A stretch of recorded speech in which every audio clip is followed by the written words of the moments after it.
Hello students, welcome to the lecture. आज के lecture में आप सभी का स्वागत है। तो आज हम अपना नया टॉपिक जिरंड शुरू करने जा रहे हैं। राइट, इससे पहले हमने इन्फिनेटिव पढ़ा था, अब हम जिरंड शुरू करेंगे। ये जो दोनों टॉपिक हैं हमारे नॉन फाइनाइट वर्ब्स के टॉपिक हैं, और इसके बाद हम एक और टॉपिक जो पढ़ेंगे वो पढ़ेंगे पार्टिसिपल। राइट, तो जिरंड होता क्या है पहले हम ये समझते हैं। स्टूडेंट, आपने वर्ब को पढ़ा होगा। राइट, हमने वर्ब को अच्छे से कवर किया, तो उसमें आपने एक चीज मेंशन की होगी, वर्ब होती क्या है। वर्ब हमारे एक्शन वर्ड्स होते हैं, यानी जो भी सब्जेक्ट जो हमारा सेंटेंस के अंदर सब्जेक्ट होता है वो किसी स्टेट या एक्शन को रिप्रेजेंट करता है। तो उन वर्ड्स को हम किससे रिप्रेजेंट करते हैं? उन्हें हम वर्ब से रिप्रेजेंट करते हैं। राइट, सो ये बात आपने वहां पर समझी। अब कुछ वर्ब्स ऐसी होती हैं जो एक्शन ना रिप्रेजेंट करके किसको रिप्रेजेंट करे? नाउन को। राइट, वो नाउन को इंडिकेट करती हैं। अब नाउन सेंटेंस में किस लिए यूज होता है, आप जरा ध्यान से बताइए। नाउन सेंटेंस में एज अ सब्जेक्ट या ऑब्जेक्ट के तरीके से यूज होता है। राइट, तो जिरंड का काम क्या होता है फिर? अगर वो नाउन की जगह पे आ रहा है, यानी वो सेंटेंस के अंदर या तो सब्जेक्ट आएगा या तो ऑब्जेक्ट के तौर पे आएगा। अब जिरंड होता क्या है, अगेन हम इस बात को दोबारा से शुरू करते हैं। अब एक वन बाय वन समझते चलिएगा। देखिए, जिरंड वर्ब की आईएनजी फॉर्म होती है। तो पहला स्ट्रक्चर क्या मिला हमें पता, पहला पॉइंट जिरंड के बारे में क्या जानने को मिला, यानी वर्ब में आईएनजी जब हम लिखते हैं तो वो जिरंड में काउंट होता है। हर वर्ब में आईएनजी नहीं होता, देख। राइट, हर एक वर्ब में आपने आईएनजी लगा दिया तो जिरंड नहीं बनेगा। जिरंड की कंडीशन है उसके साथ कोई भी इज, एम, आर या फिर कोई और दूसरी ऑक्सिलरी वर्ब नहीं होना चाहिए, यानी वर्ब सिर्फ सिंगल होनी चाहिए जो आईएनजी फॉर्म में हो। राइट, और जो वर्ब आपकी आईएनजी फॉर्म में होती है ये फंक्शन करती है नाउन का किसी भी सेंटेंस के अंदर। दूसरी कंडीशन क्या है? फंक्शन।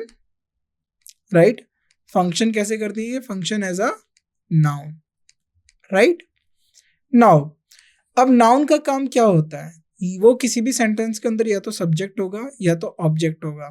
राइट, तो जिरंड क्या काम करती है? जिरंड हमारी किसी भी सेंटेंस का सब्जेक्ट बनती है या तो ऑब्जेक्ट बनेंगी, नहीं तो और कॉम्प्लीमेंट बनेंगे किसी भी सेंटेंस के अंदर। और ये कॉम्प्लीमेंट किसका होता है? सब्जेक्ट का कॉम्प्लीमेंट होता है, ऑब्जेक्ट का भी कॉम्प्लीमेंट होता है। राइट, तो ये तीन हमारे फॉर्म हो गए जिरंड को लेकर। हमें इन तीन चीजों के ऊपर, तीन टॉपिक को याद रखना है कि पहला वर्ब की आईएनजी फॉर्म होगी, दूसरा नाउन का फंक्शन करेंगी, और सेंटेंस के अंदर सब्जेक्ट या ऑब्जेक्ट एक कॉम्प्लीमेंट का काम करेंगे।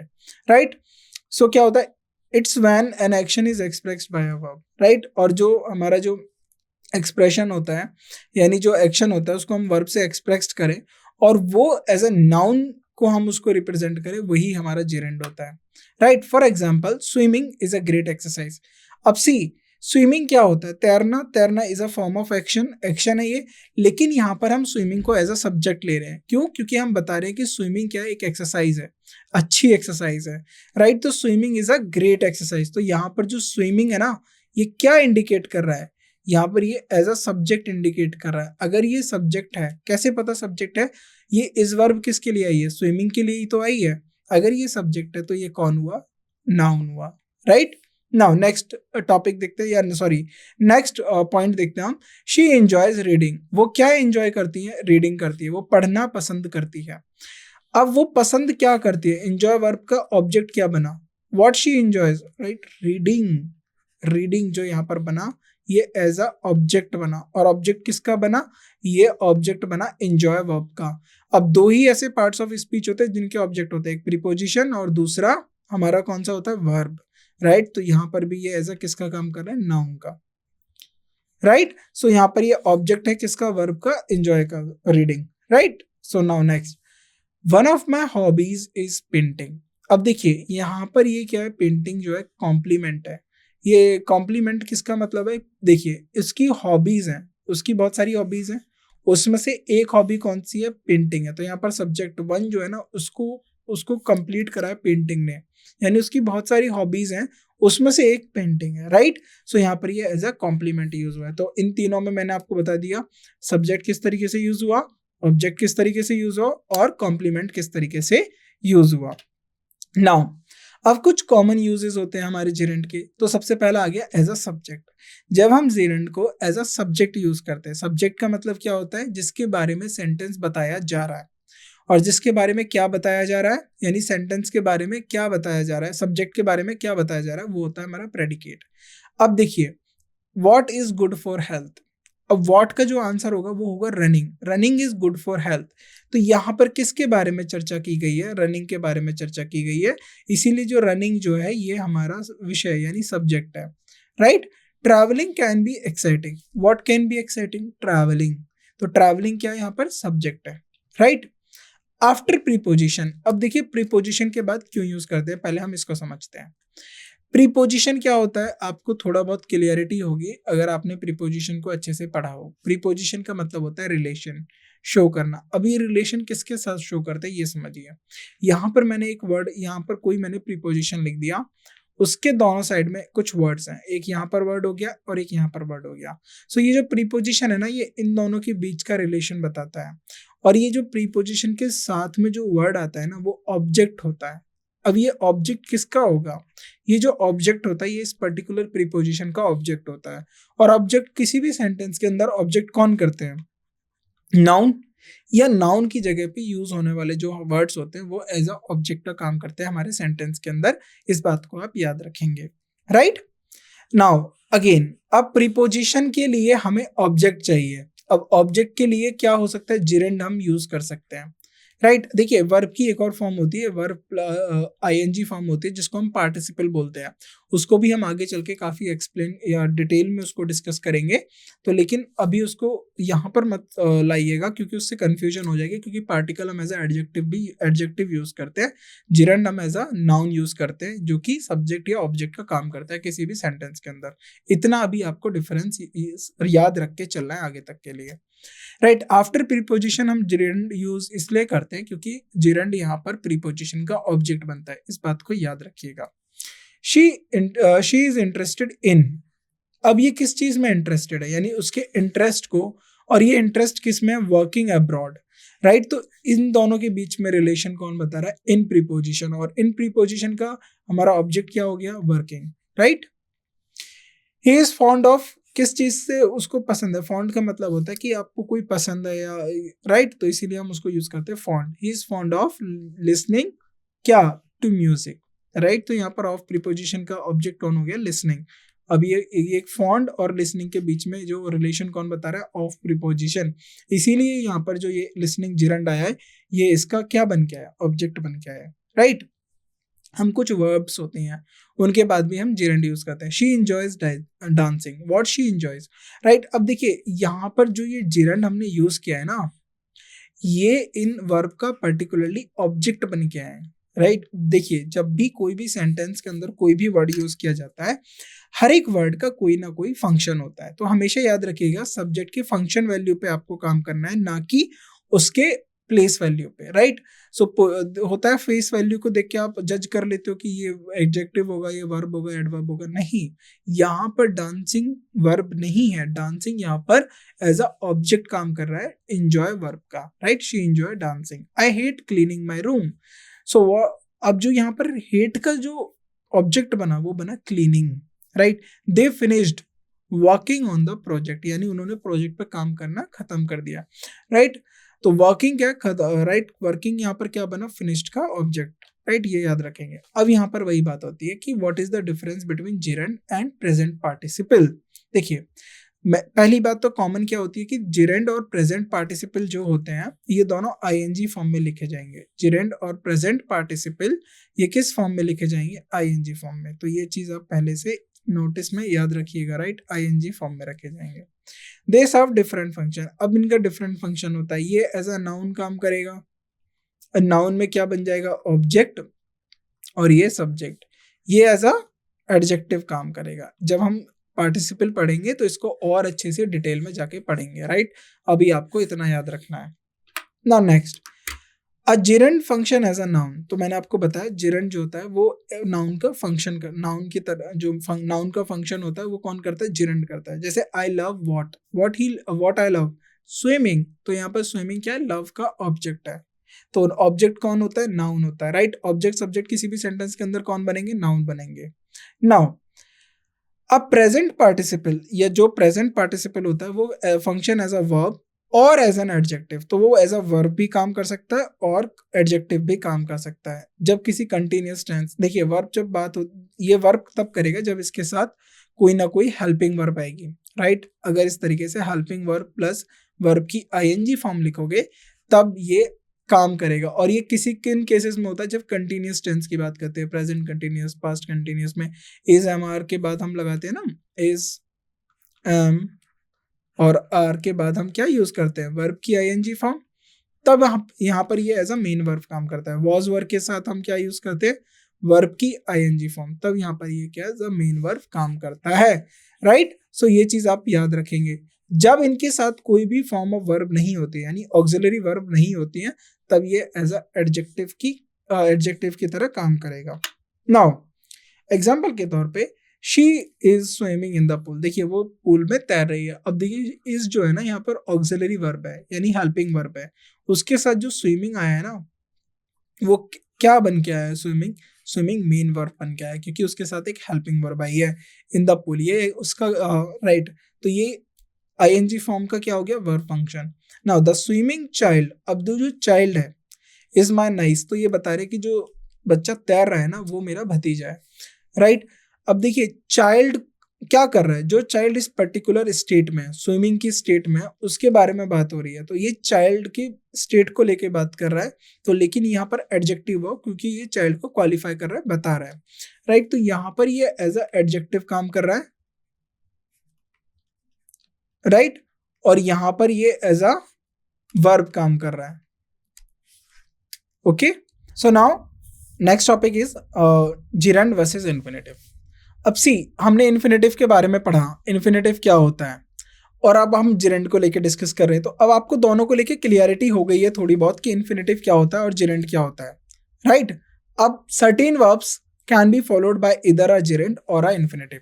कुछ ऐसी वर्ब्स होती हैं जो जिरंड के बाद भी लाइक फॉलो होती हैं या और इन्फिनेटिव के बाद भी, राइट। पर दोनों का मीनिंग थोड़ा सा चेंज हो जाता है। एग्जाम्पल के तौर पे I remembered locking the door, अब इसमें क्या है, इसका मतलब समझिए, I had a memory of the action of locking the door, यानी उसे याद है कि वो जब लॉक कर रहा था डोर का, तो वो जो पर्टिकुलर एक्शन था लॉक करने का वो उसको याद है, वो एक्शन याद है, right. The action of locking door वो उसको मेमोराइज है।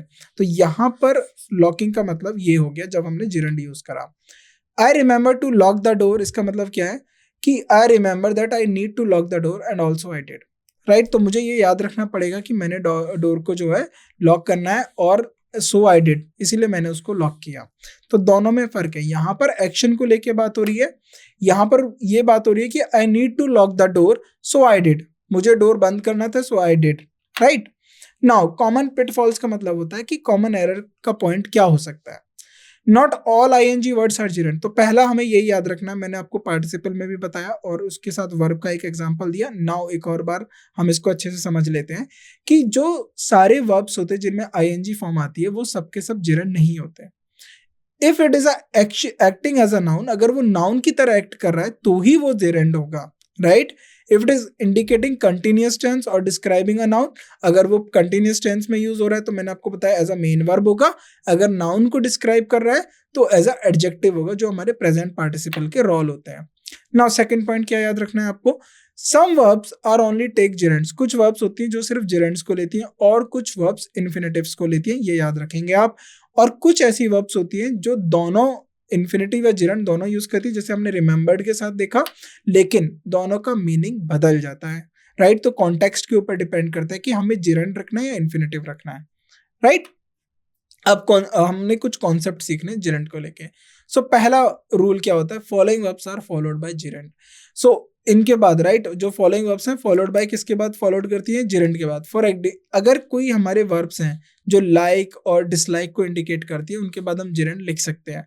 I enjoy swimming, I love eating, I like riding, right. तो राइडिंग बाइसिकल हो सकता है, कुछ भी हो सकता है, राइडिंग मोटरसाइकिल हो सकता है, कार हो सकता है। तो इनके बाद आप क्या यूज कर सकते हो, जिरेंड, राइट। जैसे डिसलाइक हो गया, हेट हो गया, प्रेफर हो गया, ड्रीड हो गया, कांट स्टैंड हो गया, इनके आप बाद क्या यूज कर सकते हैं, इनके बाद आप जिरेंड यूज कर सकते हैं, राइट। और वो क्या होगा, एज अ ऑब्जेक्ट होगा इन पर्टिकुलर वर्ब्स के लिए, राइट। सो ये याद रखेंगे आप। नाउ वर्ब्स इंडिकेटिंग स्टार्ट और स्टॉप, ऐसे कुछ वर्ब्स जो स्टार्ट या स्टॉप को इंडिकेट करती है उनके बाद भी आप जिरंड हो सकते हैं। जैसे बिगिन, बिगिन का मतलब होता है किसी काम को स्टार्ट करना, राइट, स्टार्ट हो गया, कंटिन्यू हो गया। सीज, सीज का मतलब होता है किसी काम को रोक देना, राइट, निषेध कर देना, रोक देना। इनके बाद भी आप जिरंड यूज कर सकते हो, right. Quit, stop, finish, keep, keep का मतलब यहाँ पर वो है कि एज कीप डूइंग, यानी जैसे आप कर रहे हो उसको वैसे वे में कंटिन्यू करे रखो। कीप ऑन, राइट, इनके बाद भी आप जिरंड यूज कर सकते हैं, राइट।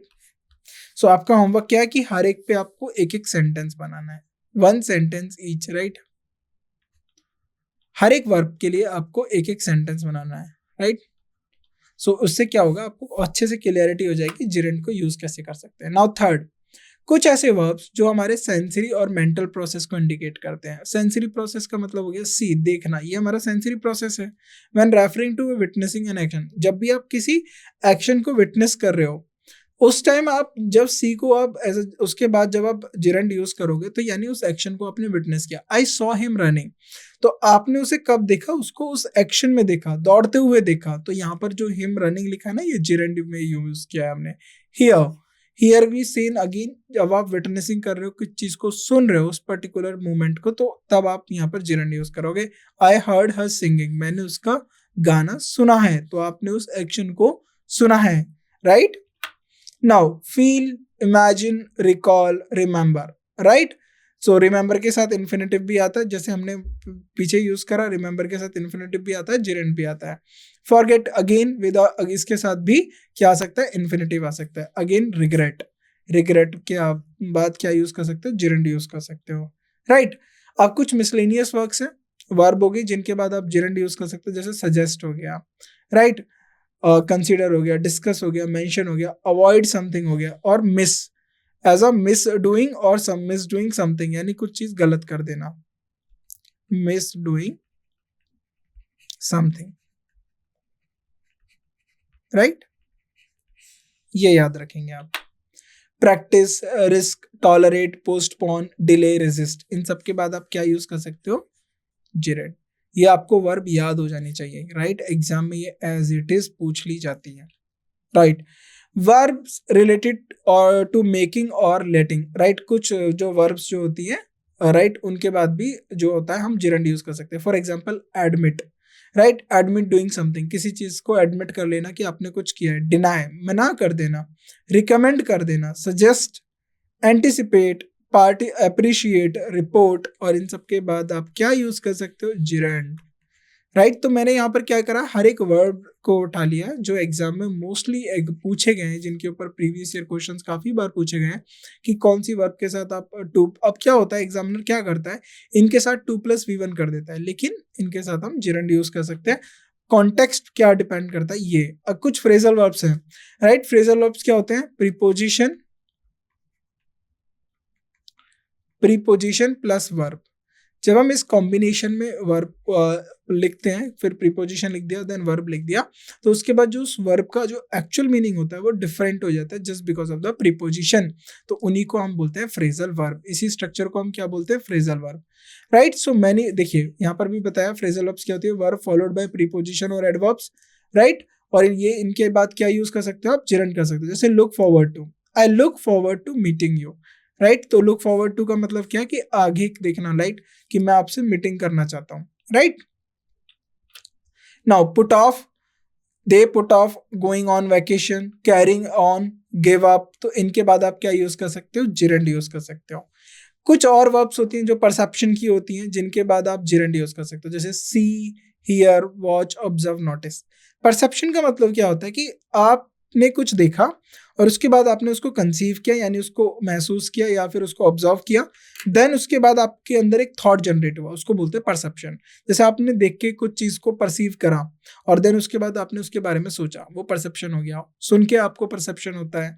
वॉच, अगेन, सी और वॉच में डिफरेंस होता है। सी होता है जब जनरली आप देखते हो, वॉच का मतलब होता है जब आप केयरफुली किसी चीज को देख रहे हो, तो ऑब्जर्व हो गया, नोटिस हो गया।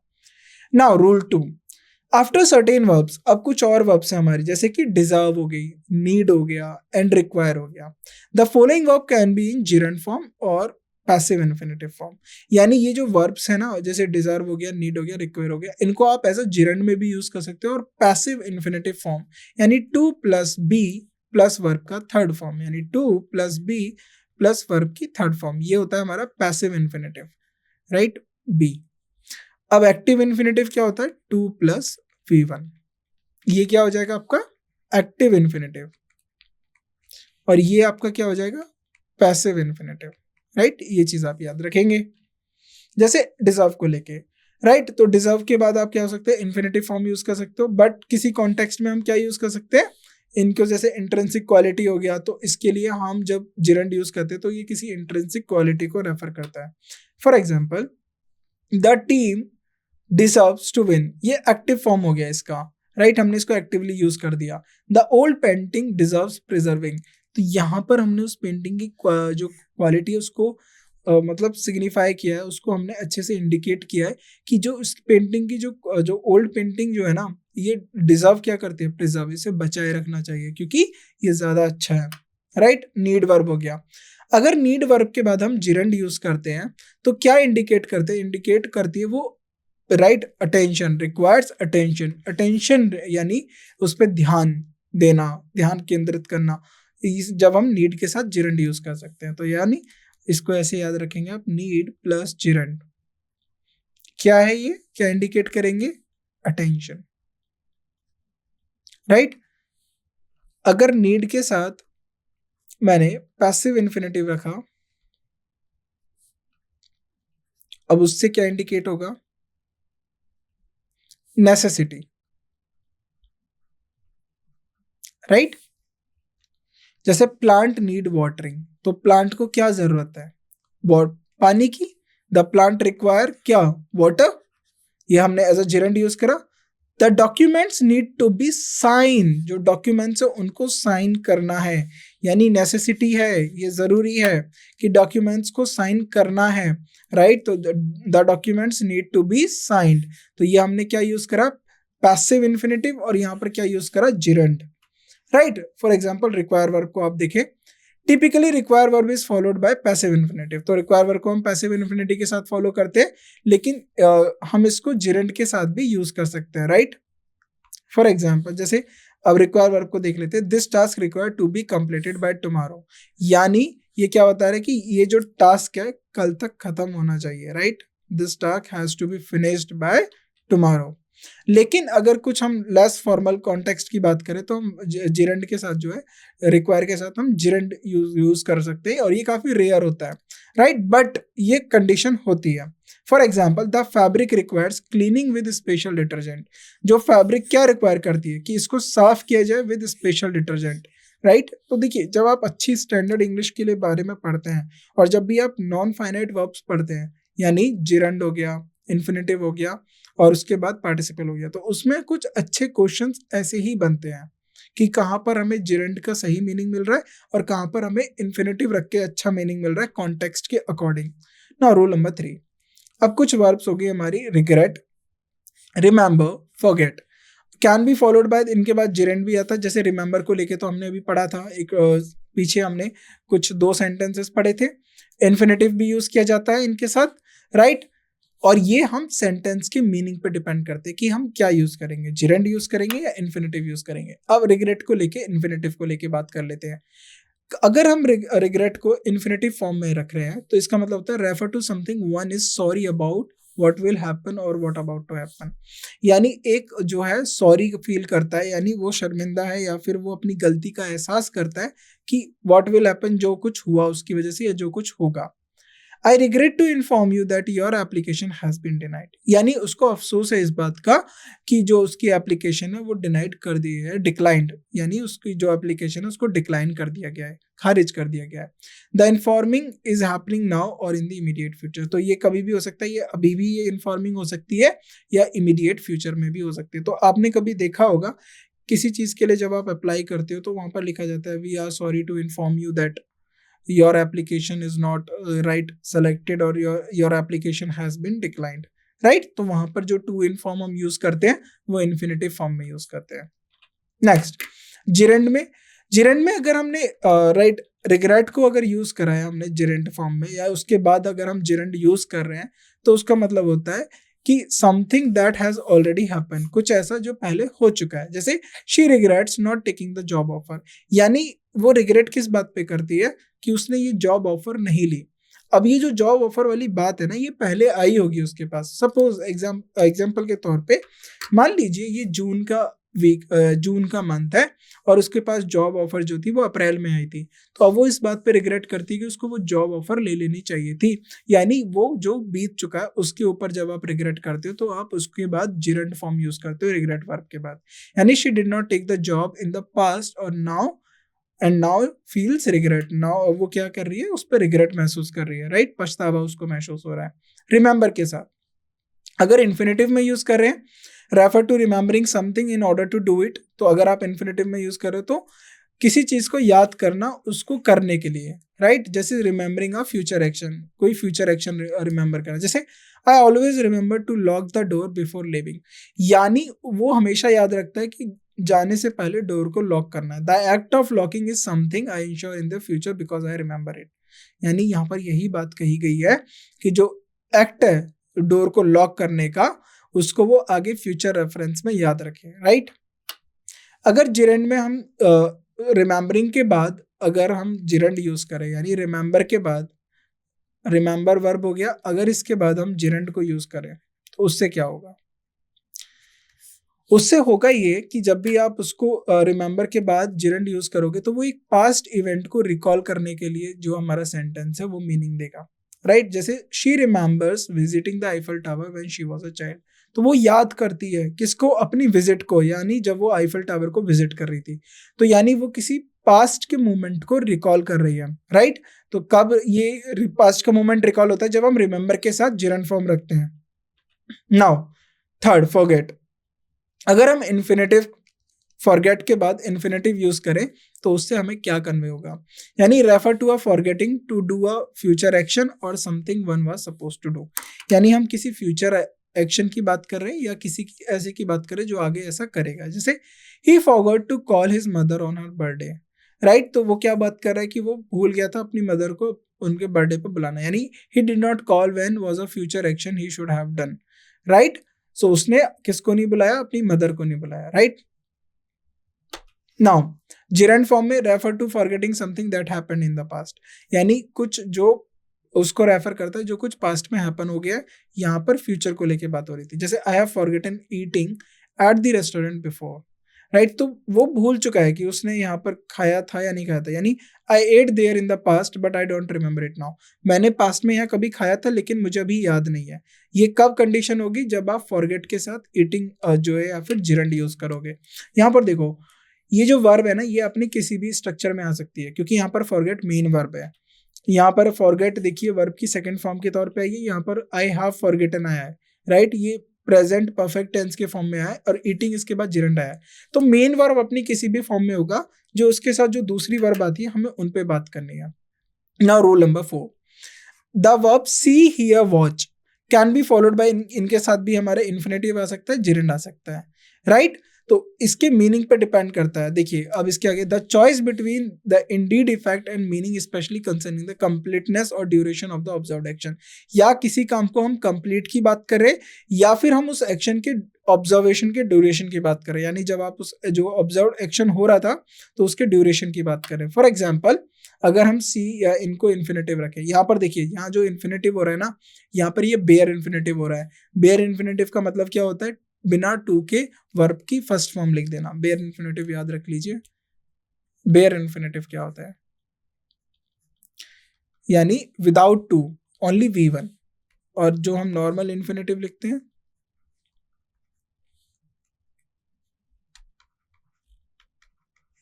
Two plus V1, right.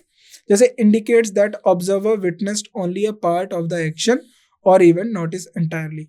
अगर हम इन्फिनेटिव रखते हैं उससे क्या इंडिकेट होता है कि जो ऑब्जर्वर है वो किसी एक पार्ट का एक्शन है, वो पूरे इवेंट का नहीं है, राइट।